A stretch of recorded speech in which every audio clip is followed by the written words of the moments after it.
Omar Bun Khattab maa ngi lay nuyu di la ziar. Ajaratu maa ngi lay fay bu baax di la ziar. di am mbégte teewaat fii ci ndimbalu suñu borom ak kattanam namoon leen nag bu baax retrouver ak plateau bi comme li may faral di wax rek ñu koy sant yàlla di ko gërëm te fi réew mi toll ku xëy fekkee bay mën a teew da nga koy sant yàlla ndax li xew bari na te ku ne mënoon na cee des mais kon képp ku yàlla dimbali nga teew rek santal yàlla mais aussi tamit di masawu ñi ci am ay gàllankoor yëpp ak ñi ci faatu ñu leen di ñaanal di nuyu nag waa plateau bi di nuyu Pape Djibi di nuyu Saa di nuyu tamit ganu Pape Djibi ci kanam kon ni nga ko waxee rek ñu fas yéene waxtaanee actualité bi ñaari 8 yi ñoo daje le 8 février la tàmbali woon 8 mars lan ne jeex na démb kon mu ne mel ne am na lu xew ci diggante bi ci lu yaatu Sénégal dund ko ci kanam incha allah mbiri Sonko yi rek ñu fas yéene ko waxtaanee di gërëm nag ki ma indi ba fii tey. di sëw moom ab Jakarta man la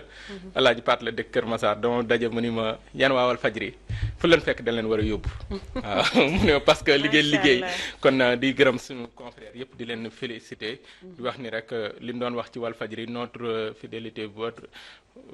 notre fierté votre fidélité notre fierté mais tey ji wàll fajri moom mooy fierté Sénégal te wane nañ ko ci bis yi ñu génn kon di ñaan rek kër gi yàlla saxal ko te gën ko dooleel. allahumma amin merci beaucoup Omar Alaaji Sa Ndiogou Mbengue ñu ngi lay nuyu di la ziar yooyu. Adja ñi ngi lay fay ñi ngi nuyu sénégalais yi nga xam ni ñi ngi ñuy teewlu. di rafetlu kàddu yi nga xam ne moom la Omar yëkkati waaye di dem ba Touba Mbacke di nuyu xam général des Mourides Serigne Mountakha di nuyu sunu Serigne sunu xarit Serigne Sidi mu Serigne Abdou Lahad Mbacke di nuyu bu baax Serigne Khadim Fall nekk ca kër ga mënuñu fàtte ki nga xam ni moom la ñuy wax Serigne Abdou Karim Mbacke borom Karim wax la ak kilifa diine yeewoo ci biir réew mi yëpp. waaw di nuyu tout le monde di nuyu Mama Dieynaba Fall ak ki nga xam ni moom la ñuy wax monsieur Lo di sunu tonton. Adja macha allah di félicité waat encore une fois population Sénégal ginnaaw bu ñu leen massawoo ci li nga xam ni xew na fi ñu ngi massawu sénégalais yëpp ci li nga xam ni xew na fi di félicité nag encore une fois population bi ci seen taxawaay ci réew mi waaye tamit di def mention spéciale tamit ak. groupe Walfadjri ci liggéey bu rafet bi ñu ci def ak Sen TV nga xamante ne bi liggéey nañ ci liggéey boo xamante ni boole nañ ci professionnalisme moo tax it la leen dal leen parce que boo nekkee ci réew mu professionnel di professionnel bu boobaa ay daan mën na tegu ci kaw donc loolu mooy li nga xam ne mooy li am parce que ka nga xam ne moo teg daan yi dafa naa ni dafa yëgut àddina bi sax fi mu toll parce que àddina bi fi mu toll télé yaa ngi ci biir poos yi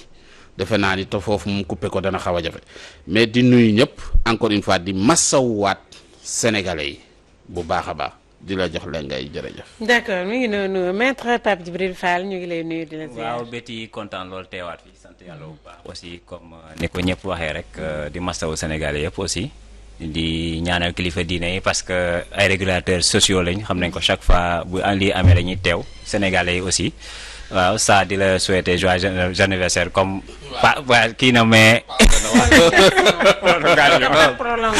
waaw di kontaan ci Walfadjri chaque jour parce que même boo génnee wala nga kii fenn ñëpp kontaan nañ ci vraiment te loolu aussi continuité la loolu lañ ko xamee woon te ñu ngi koy continuer ba tey aussi di ñaanal Sénégalais yi di leen ñaanal yéen ñëpp aussi wér rek ak tawfeex amin coach Ngom ngay àndal ci kanam tuuti lay doon coach ñu ngi lay nuyu di la dalal di la ziar di am mbégte bu baax di fi teew di nuyu téléspectateurs yi di am mbégte aussi di bokk ak plateau bi Sa Ndiogou nga xam ne dama koy télécharger yëpp ci yem dinaa ko télécharger li nar a ñëw ci kanam tuuti dinaa leen ko envoyé ci WhatsApp bi. jeex na donc di am mbégte parce que dama koy suivre parce que ñu mel na ñoom aussi donc dañ leen di ñaanal yàlla ñu yàgg fi parce que chaque jour damay wàcc xool ko reetaan xaxataay xam nga loolu lu am solo la li nga ci am yàlla moo ko xam. yàlla nekk ay mbégte nga séddoo ko ak waa Walfadjri di masawu aussi tamit population sénégalaise bi ci jours yi nga xam ne si génn nañ ko di jaale ñi nga xam ne si ñàkk nañ seen bakkan di féliciter jeunes yi aussi parce que c'est une victoire pour la jeunesse sénégalaise parce que bu ñu demee ba ci dëkk boo xam ne si ñu ngi naan am na démocratie amul démocratie jën yi génn di ko xeex pour mu rétablir loolu dañ leen ci remercier bu baax di leen massawu aussi parce que pays boo xam ne si aussi tamit dañuy couper information bi lu jar a ñaawlu la te ñuy ñaan yàlla liy bañati am di leen gërëm di leen sant ci invitation bi. jërëjëf Régie ngeen jox ñu tampon ñu ñëwaat.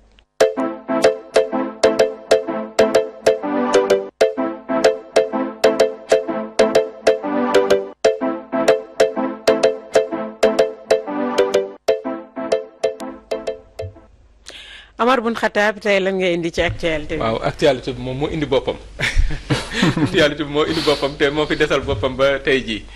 mooy rek li mu fiy jot a dund te junj ko sànq mooy réew mi ak li ñu dund ci diiru weer li may wax rek 8 février ba 8 mars démb mu doon mbiri Ousmane Sonko tey jii ñu toll ci wàññi ay nit yu faatu yu lu nu mën a regretter loo xam ne bu dee man am na lu ma ci naqadi dëgg-dëgg loolu la mooy à chaque fois ñuy fooy ay bakkanu doomu Sénégal faat leen mu naax saay sama jàngat bu njëkk mooy warul naax saay li gars yi wax ne dañuy dem cour pénale internationale ginnaaw enquête pour man da nga ko war a def parce que africains yi lu yooyu lañu xam fekk ñi ngi faat li deewoon parce que mënuñu comprendre en 10 mois ci Abdoulaye Wade 20 personnes deewuloon 10 mois la ñu xeex tey ji en une semaine 10 personnes dee waaw loolu kon dañ doon fooy ay bakkan mënuñu wax ñi ñoo leen faat wala ñi ñoo ko def loolu du suñu liggéey enquête moom moo koy définir mais enquête boobu ñi ko war a def nañ ko def man loolu mooy sama jàngat bu njëkk ci wàllu woowu parce que bakkan yooyu warul naax saay beneen bi ci topp ci sama jàngat mooy lii bu amee dafa am ay responsabilité ci suñu réew li ñuy situer responsabilité bariwul bu njëkk man damay jóge fu sori le 8 bi njëkkee ñi njëkk bu dee complot am na ñi njëkk a sooke complot bi tey ji daan bi tegu war na mën a njëkk dal seen kaw awma prétention nag pour wax ni nañ def li wala lee mais bu dee complot am na ña ko sooke woon tey jii seen loxo day taq ci lii le 8 ña yëkkati woon ay convocation man ci sama xalaat di joxe te waruñu koon joxe parce que kenn dinu woon immunité parlementaire ñooñ tamit dañ ci am responsabilité ndaxte fitna gi ci bis boobu la tàmbali beneen bi ci topp mooy ñi ci yëkkati ay kàddu yoo xam ne dafa xamb surtout le préfet de Dakar parce que aussi bu Ousmane di dem di wuy ji convocation buñ ko bàyyoon mu yegg mën naa am bakkan yi rot du rot kon préfet boobu est-ce que mérité na nekk ci place am ba tey man damay poser question beneen bi mooy li jëm ci wàllu procureur rek ñoomin seen justice bi ñoo xam ne ñu doxalee seen liggéey duñ ci dugg mais aussi loolu il faut que ñu xam ko yàgg naa ko bu ñu wóoloon justice fi ñu toll duñ fa toll ba ay bakkan du rot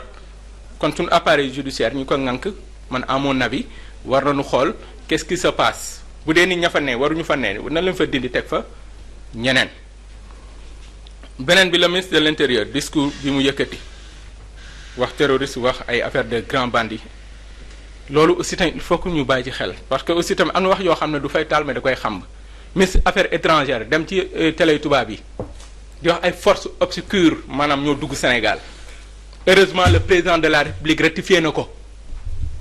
àndul pour man àndul ak ñoom ci lu ñu wax parce que lu mu waxoon dafa ëpp ndaxte tollaguñu foofu peut-être président am na njàngat ci ndaw ñi ak fi ñu toll ak li leen yëngal mais li leen yëngal aussi bu ko kenn jàppee lekk ak naan kase nañ ko jàppee réew moo xam ne tey jii nguur gi dafa tegoon tànkam ci lépp ba kenn mënta noyyi ba ci presse bi justice bi assemblée nationale premier ministre sax nangawu koon am bëgg a doon càppaacoli ci bopp réew mi te benn kilifa doo doon wax naan maa ko mën dong maa ko sañ dong te man rek maa ko attan mu ne booy wër ab dof ci penc damal jàpp kooku ndax nit dëgg du wax ne maa mën lépp maa sañ lépp maay def lépp tey jii li mu jur mooy lii kon responsabilité yi dafa bari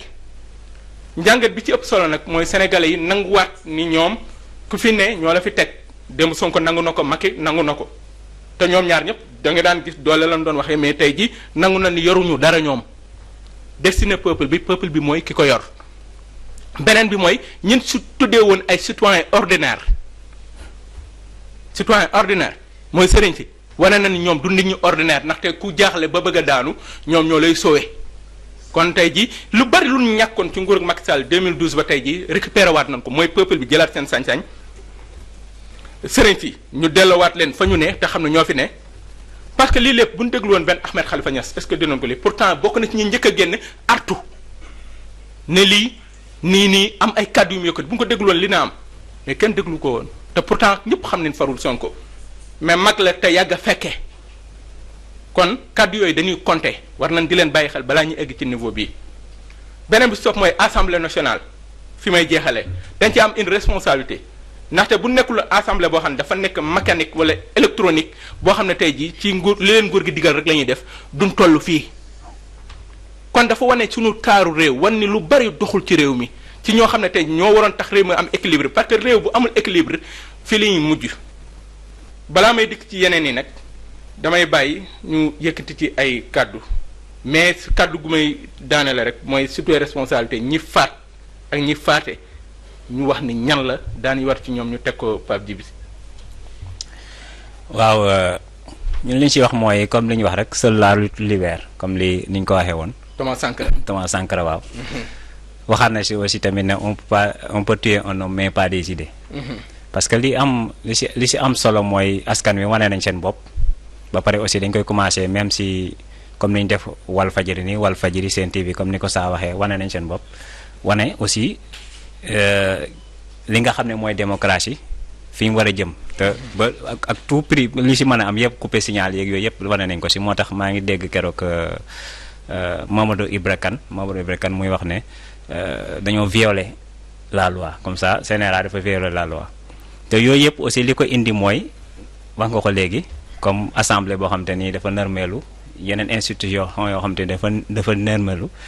te dafay jar ñu ci bàyyi xel lu bari parce que li bu ñu nee force reste à la loi nañ xam ne force bi peuple bi la parce que lépp lu ñu rendre rek c'est au nom du peuple muy justice muy lu mën a doon. moo tax dafay am solo ñuy camper débat bi ci li nga xam ne loolu la parce que boo gisee président ni mu doon génnee ak ni mu génnee bi pas yeneen même ci débat yi boo gisee ni ñoom ni ñu doon génnee ak ni ñu génnee bi pas dafay changer te loolu aussi njiit boo gisee ñu wax ci affaire même wax nañ ci couvre-feu bi à 0 heure boo gisee kenn waxu ci parce que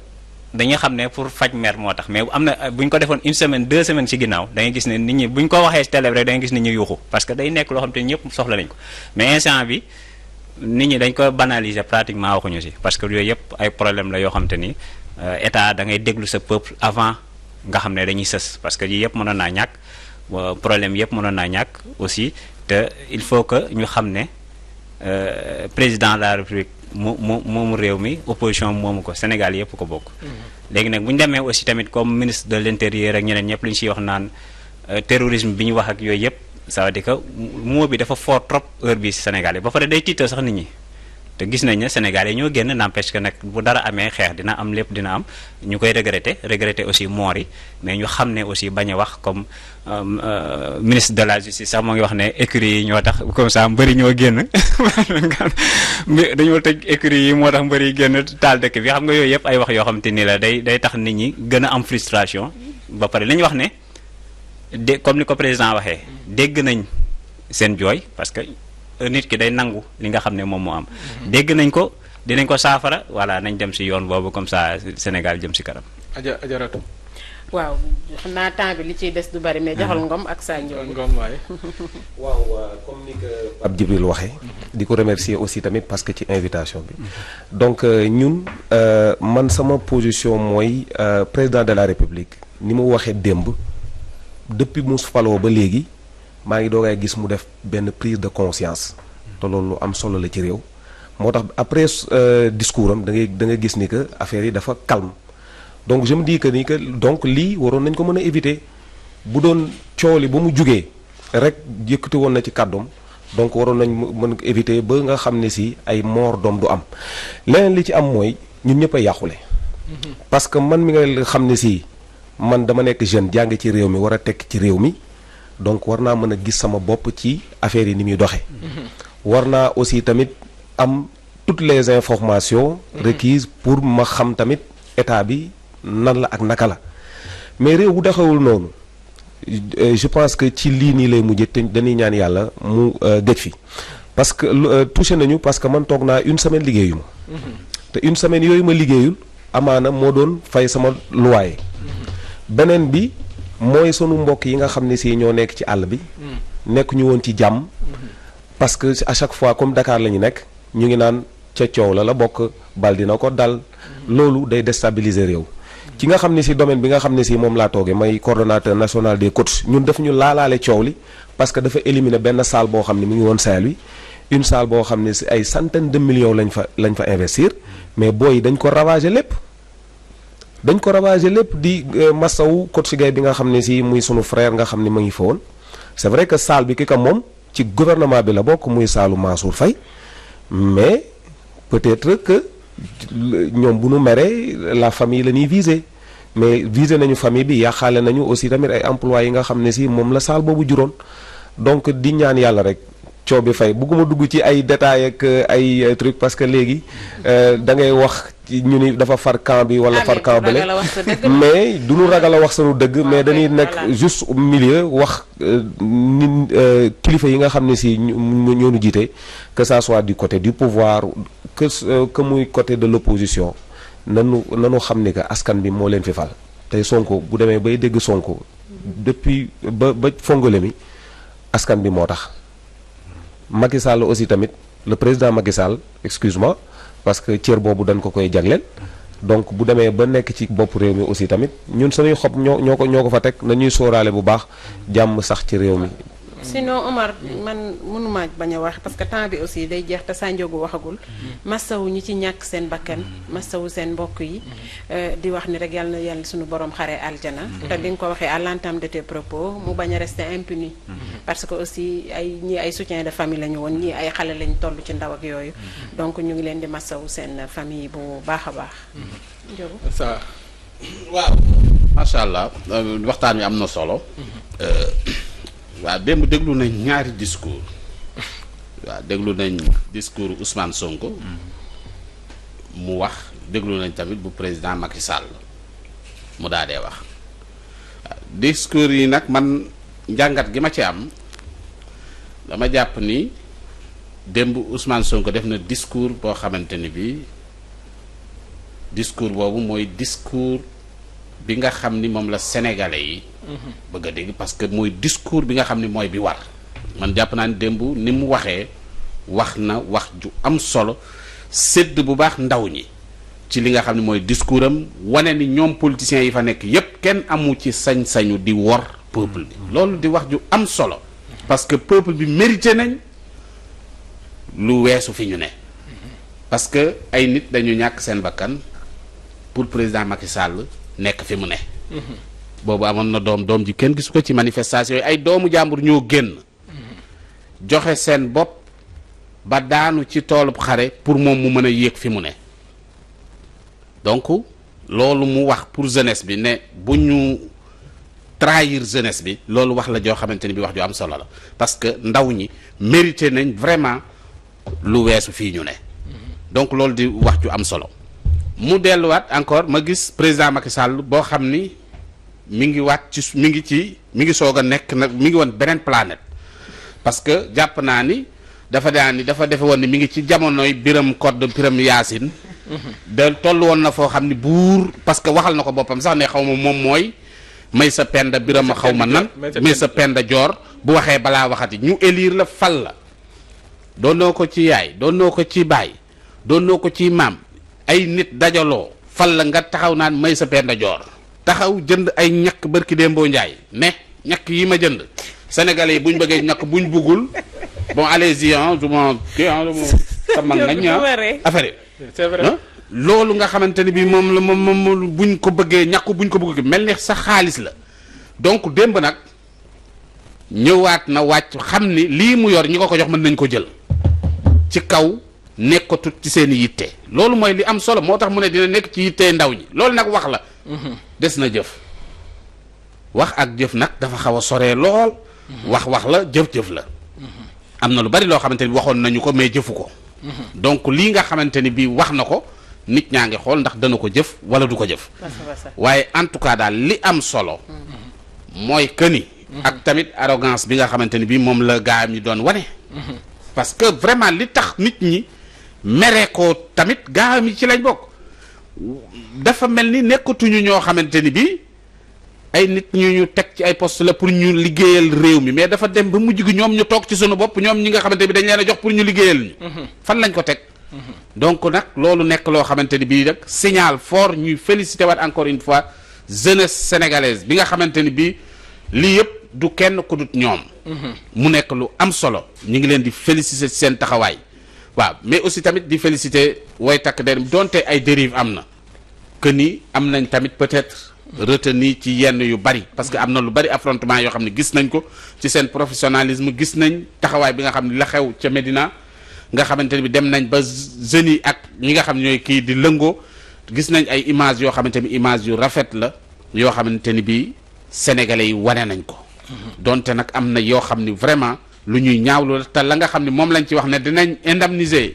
ña nga xamante ni ñooy famille donte loolu mënut a indiwaat bakkat ya nañ ko def. voilà loolu mooy li am solo. teg ci am sax foo xam ne Sonko daf leen fa jiitu te ñoom la waroon mooy seeti ñu loru président wax na ba jeex waxul loolu te pourtant moom moo jiite fu loolu moom moo ci waroon a jiitu. capitaine Omar Touré gendarmerie ñu koy féliciter ci démission bi parce que yooyu tamit ay acte fort la yow tamit ñu ngi ko ci féliciter bu baax a baax ni rek wax dëgg taxul dee. kon ñu jeexalee fii di ñaan yàlla jàmm ci réew mi di ñaanal ñëpp sutura képp ku yat bi war a dal na la dal. teg ci ñi wër Macky Sall nag boo xoolee ni Macky Sall mel da ngay xool ñi ko wër jàppale wuñ ko bu dégluwoon ku mel ne Aline Badara Cissé du mujj fii parce que waxoon na ko yeewul balaa minuit Macky nag bu toppee yenn gars yi waxuma la yeewul balaa minuit mais guddee na ba noppi mais bu deful nag dina fanaan àll te fanaan àll nag mun nga dajeeg bukki bu ne mu lekk la kon Macky na jàngat kàddu yooyu te dellu si waat te xam ne rek dañ ko fee tegu fi boppam ajaratu. di jaajëfal suñu gendarmerie suñu waay takk der yi ñoom it ñu ngi leen di jaajëfal Croix-Rouge sénégalaise également ñoom it gis nañ seen taxawaay ci manifestation yi muy li ñuy wax rek Sénégal benn bopp la kenn mënu koo xar ñaar nañu ko waxtaanee parce que nañ ko jëfe goo gis nañ ko waxtaanee mooy jiitu boo déggul waxtaan nag kenn xamul du mètre au ci la ñuy dem jël tampon bi dellu siwaat.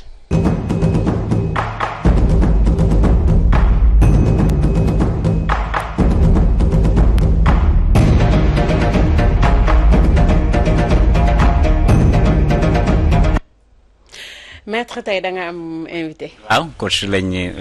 invité tey pour mu wax ak ñu si jigéen ñi seen musculation. xam naa saa yu ree de. jigéen ak musculation góor ñi sax xaw nañoo ragal musculation xaw ma jigéen ñi. bon xam naa dañuy dem ak ci xam naa bu ñu mënee boo mënee aussi parce que vidéo yi xaw na kii tuuti.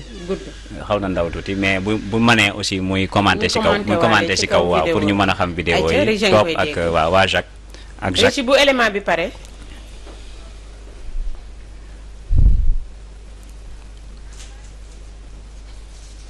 waaw coach. waaw déjà Pape Djibril c'est important sujet bi nga tànn tey parce que Sénégal nekk na dëkk boo xam ne si dañoo nekkuñu sax en retard. ci pardon kii waaw ñu commenté lii dama choisir vidéo bi nii parce que la dame là que vous voyez elle a plus de 75 ans. Elle a plus de 75 ans et elle soulève des charges additionnelles parce que lu tax dame bi. parce que dañuy yaakaar ni que plus ngay jël âge yow da nga war a dem retraité ji dem toog sa fauteuil tëdd. jàpp njaax looloo tax ma choisir dame bi beneen bi waa jii nii lu tax ma choisir ko. mooy que day def lu ñuy wax rééducation mu nekk toujours ci musculation boo gisee dame bi ba léegi moo nekk gis nga. di renforcer sa sangle abdominale. mu lay waneel ni que musculation bàyyi fi kenn looloo tax jëluma xale. peut-être am na beneen partie boo xam ne xëy na gis nga. lii musculation la ak les machines maamu jaambur kii ay presque 80 ans mu ngi nii di xëcc ay charge et puis dinañ ñëw ci importance beeg yooyu après parce que lii il faut une assistance d'un coach d'un vrai coach pour que mu mën a kii boo xoolee kii xale la waaw kii jeune la da ngay gis ni que mu ngi def squat plus di renforcer loxo yi li la ñuy wax squat li xale yi jigéen ñi gën a bëgg pour renforcer pour am ay rondeur pour bien galber pour bien galber les fesses et puis dinañ ci waaw pour gën a xam nga bu dee wang rek moom lii la ñuy wax fente mooy le deuxième mouvement après squat bi ngeen di gis mais toujours lii mouvement fonctionnel la ba tey gis nga squat bi ñëw na ba tey dañu indiwaat beneen facette tànk yi bu dee wàcc bu dee pousse di liggéey loxo yi nga xam ni ba tey musculation fonctionnelle la donc li nga xam ne si moo gën a nekk tendance tey ci àdduna bi nga xam ni que entraînement day dox donc lii ngay gis nii mooy li ñuy wax battle rope benn buum la boo xam ne si dalay waneel ni rek mbëri bëgg nañ ko de voilà mbëri bëgg nañ ko mais ba léegi présent gul ci écrou yi parce que ay matériels yu bees la gis nga kii ay élévation lay def da koy permettre mu renforcer épaules yi ba pare renforcer dos bi ba pare xam nga lii day travailler sul wetam donc tellement que redressement yi dana ko ci dimbali bu baax. mais coach bu ñëwaatee kii bi musculation bi léegi li tax parce que Sénégal moom nit ñi dañoo ragal musculation surtout jigéen ñi li tax ñu war a def musculation. voilà d'une manière générale la musculation. gis naa ko góor de. waaw ku góor kooku noonu. day liggéey li ñuy wax travail de dos lay def. donc moom dafa amoon par exemple li Sonko am. maanaam problème bi Sonko am la amoon. mais kii demul salle de massage mais dafa préféré demoon na ci kiné. mais xam nga les kiné. en fait ñoom li ñuy wax rééducation bu maanaam blessure bi bu dee bees lan lay suivre mais blessure bi am na fu muy toll ñii ci ay coach la ñuy war a dem lu mel na par exemple président Ousmane Sonko instant bii nii war na am benn coach boo xam ne si dina ko mën a suivre parce que kii déjà dépassé na période bi nga xam ne si bu daan tëdd di yeewu day am problème di dox wala yooyu te pourtant ci ñun lañ nekk su suñu salle donc ba blessure bi blessure bi amélioré wu ba tey léegi ma ngi dox soxlaam. coach laaj voilà mais pour jigéen ñi tax ñu mën a war a def kii te ñu si dañ ko ragal quoi li tax duggoon naa ci tuuti mais d'une manière générale waaw la musculation c'est important c'est quoi c'est la construction musculaire donc day tabax bu la fekkee nga dëng da lay jubanti bu la fekkee nga lax da nga lay dëgëral maanaam ñu wax ko ci wolof bu la fekkee nga nooy day fexe ba nga nekk athlète donc loolu moom mooy en fait musculation. mais jigéen ñi bëgg ñoo dëgër de. mais ci biir construction bi xaaral ma expliquer leen léegi bëgg nañ dëgër pourquoi man la bëgg nañ dëgër parce que en fait d'une manière générale c'est ça. mooy ci biir construction boobu noonu boo dee gis mooy day retarder les blessures. parce que xam nga nit moom tout le temps ay blessures da koy yomb. mooy comme li ngeen di toogee nii ku nekk boo moytuwul genn wàll gi liggéey ci télé bi yëpp am problème mu digg. donc bu fekkee ngay def waaw ay sciatique ak ay lombalgie ak yooyu noonu waaw. loolu bu dee yooyu après dinañ ci ñëwaat détail par détail peut-être kii. voilà sport bi moo koy dindi mais surtout musculation bi. beneen bi après la construction si biir retard de blessure bi day améliorer ce qu'on appelle la proprioception. proprioception mooy bu dee da nga am ay entorse au genou ak entorse au niveau des chevilles te li koy waral souvent mooy daanu yi gars yi daanu. parce que boo xoolee ñu ci bëri da ngay yéeg escalier daanu. sa tànk bi daanaka néewi handicapé la ba abadan bu dee maire yi dañuy daanu damm. te damm boobu bare na maire yoo xam ne si génn nañ ci àdduna mag ay mag damm moo leen yóbbaale. am na ñu ma ci xam. voilà ak li ñuy wax tamit réathlétisation réhabilitation. mooy comme par exemple feebaru toujours Ousmane Sonko bi pour mu ñëwaat am ndiggam normal donc il faut que mu jaar ci li ñuy wax musculation. maintenant spécifiquement pour les dames yi il faut que ñu spécifier relever un peu ñoom seen objectif jigéen bi lan la bëgg. moom souvent lu ci bëri ci sur le plan esthétique moom maanaam defar yaramam kanam bi leer wàññi loxo yi parce que day jël graisse au niveau des triceps day jël graisse au niveau des abdominaux day jël graisse au niveau des cuisses ce qu'on appelle les cellulites au niveau des cuisses mooy graisse boobu ngay gis des fois sax ñi xeesal da nga koy séen mooy graisse bi nga xam ne dafay lalu ci suuf peau bi donc loolu pour mu dañ daw ak yooyu mën na ko ci dimbali mais bu dee plus ngay daw di nga perte graisse mais en même temps da ngay perte sa muscle mais moo tax ñu préféré bii lan moo koy dindi ndoroxe yi loolu moom il faut nga lakk ay calories plus musculation bi ñëw stabiliser yaram bi gën ko tonifier pour que mu mën a waaw bourrelet yeeg yooyu loolu il faut nga def lu ñuy wax lu ñuy wax cardio en même temps nga revisiter sa alimentation maintenant nag musculation bi mooy tax nag nga daal di tonifier yaram bi ba yaram bi lépp nekk en place donc loolu sans graisse graisse sax mu wàññi ko parce que graisse loolu la li muscle di dundee graisse bokk na ci donc boo xoolee loolu la te ci biir loolu partie yi nga xam ne si la dame moom la gën a privilégié mooy sa partie inférieure da ngay gis jigéen boo xam ne si lu mu ñaaw bu si suuf naay see moom. non mais je pense que dame bi moo ko kii mais góor ñi looloo tax jigéen ñi xam ko moo tax ñu koy defar. voilà léegi boo gisee les stars aujourd'hui ngeen di gis di leen suivre ci net bi amul ci ak les influenceurs yi ngay gis ci net bi yëpp ils ont compris ça que léegi musculation sax à travers l'entraînement sax la ñuy augmenter seen carnet d'adresse seen audience yi. waaw day yokk. voilà parce que dañuy defar seen yaram ba mu nice ba mu rafet di kii ko redéfinir ko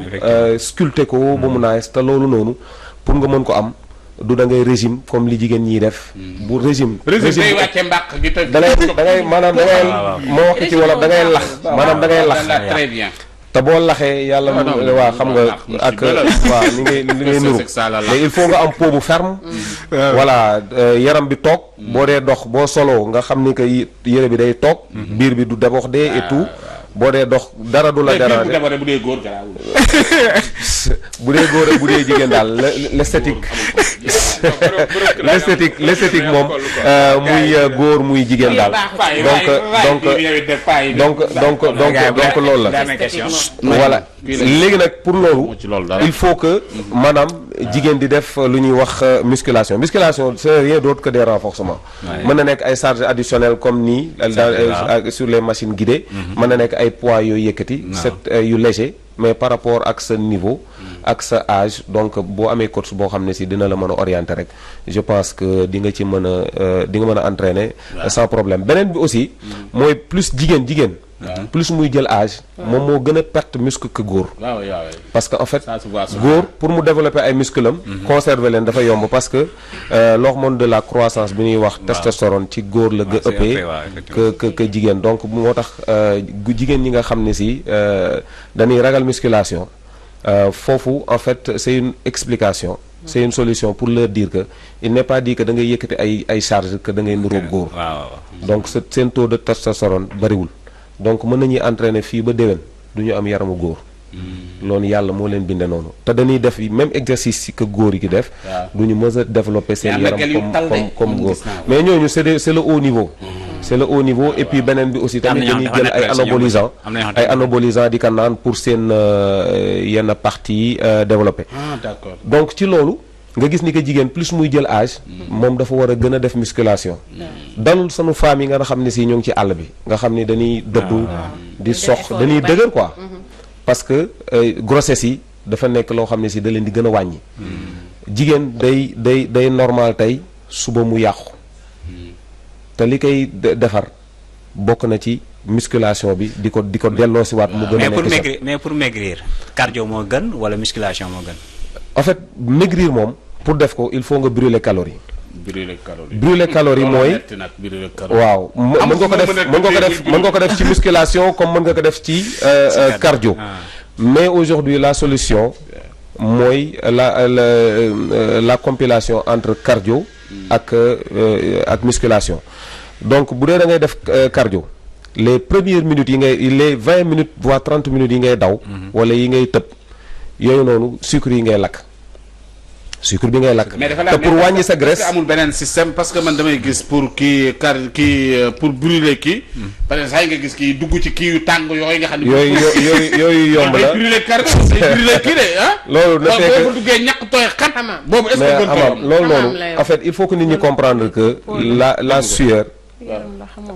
ndox la ak ay sels minéraux mais graisse nekku ci non graisse nekku ci kon graisse bi du dem mooy ñiy sol ay toile ci naaj bu tàng beeg yooyu dañuy rey seen bopp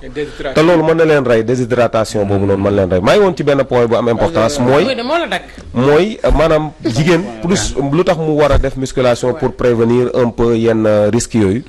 mooy bu tolloo ci 30 ans moom mooy gën a am lu ñuy wax fonte musculaire mooy dégradation des muscles sa muscle day commencer dégradé wu di lâché wu di ngay perte qualité yi et tout mais léegi li koy retardé stabiliser ko nag moo tax souvent nag joueurs yi bu ñu tolloo foofu da ngay gis ñu commencé di retraité di jël di retraité athlètes yi yooyu yëpp compétiteurs yi Pape Djibril mu ngi noonu mu ngi nii mais scientifiquement c'est démontré mais ñi nga xam ne si ñoom ñooy continuer di compétir mooy ñi nga xam ne si très tôt dañuy commencé musculation continuer musculation bi di ko continuer tey jii nii ay ñoom Sadio Mané autres lu tax ñuy ñëwaat mais dañu am un programme de musculation bien adapté ak seen activité ñu koy def très régulièrement plus alimentation bi ak récupération bi pour que ñu mën a résister ba léegi. mais coach. ouais. kii comme li ngay wax nii dëgg la dañ koy gis chaque jour mooy le poids de l'âge. ouais. plus que ngay gën a âgé yenn yi di commencé di génn ci yow mais est-ce que benn yenn ñi comme femme bi ngay wax nii am na yenn at yi. des fois ñoom ñëpp fi seen souci du sax yaram bi. mooy cardiaque sur le plan cardiaque est-ce que yéen foofu am ngeen xam-xam bu tax ngeen mën a calculer loolu parce que jigéen nit maanaam du jigéen sax looy gën a âgé. yooyu day commencé jouer tension beeg cardiaque beeg yooyu am na yenn rythme yoo xam ne boo ko joxee nit. mën nga ko rey te doo ko. mais bien sûr parce que xam nga nit ki balaa muy ñëw ci ñun déjà day def bilan daal di ñëw. bilan day doo du tëb rek ñëw. parce que man par exemple man du ma engagé yenn personnes âgées yi. ñuy tëb rek ñëw ma engagé leen. yow kon su ma doon ñëw bilan la. yow il faut nga def bilan. man bilan du ma ko defal. boo defee bilan ba pare ma doogaa lay mën a jël beneen bi aussi tamit. comme li nga wax c'est important parce que nit ki war na xam aussi tamit son niveau de comment dirais-je le battement cardiaque. par exemple loolu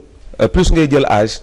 sa fréquence cardiaque day commencer di faible. day effort boo jóg mu day élevé. yoo koy teg rek rey ko. am na yoo koy teg rey ko te loolu noonu dañuy am na benn calcul bu ñuy joxe tout le temps 220 mooy mooy âge. mooy sa âge mooy li nga xam ne si sa rythme cardiaque mënoo ko doo ko dépasser moo tax souvent boo dee entraîné ngay am yenn montre yi di ko takk. c'est important pour vérifier la fréquence cardiaque pour mu mën a yegg foofu noonu. wala nga yëg ci machine treadmill yi boo ci dee dox da ngay gis ne boo tegee sa loxo dalay afficher sa kii. mais est-ce que ñoo ngi koy expliquer nit ñi pour que ñun nit ñi mën ko xam bu baax loolu moom lu réel la mais malheureusement ici au Sénégal il y a pas assez de formation quand même pour surtout ci côté kii bi maanaam ci côté salle yi pour que coach yi mën a comprendre loolu pour mën a vraiment il faut ngeen dimbali tan seen morom coach yi parce que mooy des fois am ñoo xam ne dañoo bëgg xaalis comme man mën nga ñëw rek fay ñu encadré alors que am na koo xam ne bu ñëwee da nga ko war a delloo naan ko del def marche rek te yam ci loolu. xam nga li may expliquer mooy comme li Pape Djibril di wax tout le temps. c'est-à-dire que yow mi nga xam ne si maanaam yow mi nga xam ne si yow yaa aji màkk yi am na ñoo xam ne si mais il faut comprendre une chose les médecins ne sont pas habilités à donner des programmes d'entraînement adaptés. Le médecin n'a pas appris ça. Seulement le bilan. C'est-à-dire que mon bilan la lay boo dee waree de sport danaa la defal sport. mais malheureusement aujourd'hui il y a des médecins qui téléchargent des programmes d'entraînement di ko jox nit ñi. moo tax boo gisee nit ñi dëgër bopp ci des fois nga gis nit ñi di tëb ci corniche beeg yooyu mais da nga leen di romb ku mel ne Pape Djibril bi da leen di romb mais du leen mën a intervenir parce que Sénégal dafa rëy. pour nga ñëw corriger ko dafay gis boppam. donc loolu mu nekk loo xam ne si lu nekk ci milieu bi la. wala nga jub ko sax mu defe ni yow. voilà exactement. te loolu noonu nag nit ki nga xam ne si moo feebar wala moo soxla entraînement kooku balaa muy joxe yaramam war na mën a gëstu ci maanaam spécialisation nit ki ci coach bi balaa mu koy jox yaramam sinon faatu mën na ko ca fekk. blessure mën na ko fekk ak yeneen ak yeneen mais d'une manière générale musculation moom aujourd'hui est reconnu comme le meilleur entraînement. mais takk genn baax na. takk genn baax na baaxul. parce que tout conséquences yi mooy souvent genn boo ko dee takk da ngay gis ni que sa respiration déjà day wàññiku. ñi koy takk genn yëpp man je préfère le naturel que di takk genn c'est vrai que boo dee takk genn dina la may gaaw may résultat mais da ngay tend vers la dépendance xam nga yàlla binduñu sunu biir yi pour ñu leen di takk ñuy dellu daf ñu bind sunu biir yi di avancer naturellement mais di dellu aussi tamit di dellu naturellement je ne l'ai pas dit pour wax ni que genn yi baaxul mais genn am na fu mu mën a baaxee bu dee da lay soutenir par exemple sa ndigg di metti nga mën ko takk mën a toog parce que loolu aussi tamit day soutenir les lombaires ak affaire yooyu noonu quoi. des fois yenn stars yi ngay wax wala artistes wala yenn affaire yi des fois ñuy def musculation lu bari surtout si jigéen ñi des fois mais da ngay gis ba tey bras yi wala kii forme yi te dañuy wane chaque fois ne dañuy def musculation mais day fës ba tey quoi. waaw xam nga yooyu yëpp xam nga loolu ñoom si ils sont dans la publicité dans la recherche d'audience quoi donc looloo tax ñuy privilégier yenn formes yi pour capter attention ñi nga xam ne si Sa Ndiogou page am bii nii tey fi tey bu doon entraîné tey je pense que tey lay gën a ëpp audience tey bu non lu inédit bu ma ko sololoon tey jii nii benn sorte bu mu tëb nii tuuti non tey mu wër àdduna bi yëpp non du caaxaan tey mu wër àdduna bi yëpp parce que sport moo mel noonu léegi tous les samedis léegi daa waxtaan ak ngeen def benn ay boo ko defoon nga ànd ak président Macky Sall nag comme moom rek nga yem. waaw coach am naa ñoo ngi kontaan recevoir la tey ji. waaw di kontaan di am mbégte di ñëw toujours Walfadjri comme li ma leen wax dama koy seetaan tout le temps. et puis di naqarlu li nga xam ne si man maa ngi Maris je suis plutôt dans la consultance. Je suis professeur au niveau du lycée de John Fitzgerald Kennedy. voilà di leen nuyu waale bu baax maa ngi woon Kaolack. di ñuy waaye waa Kaolack yëpp donc jóge naa fa récemment donc je suis dans la consultance waa ay jigéen voilà danoo metti mais méttiwuñu pour man di leen sargal ci seen bés bi ñu génn parce que ñoom ñoo ni may xaalis nag parce que ñooy fay góor ñi moom xoolal doxalu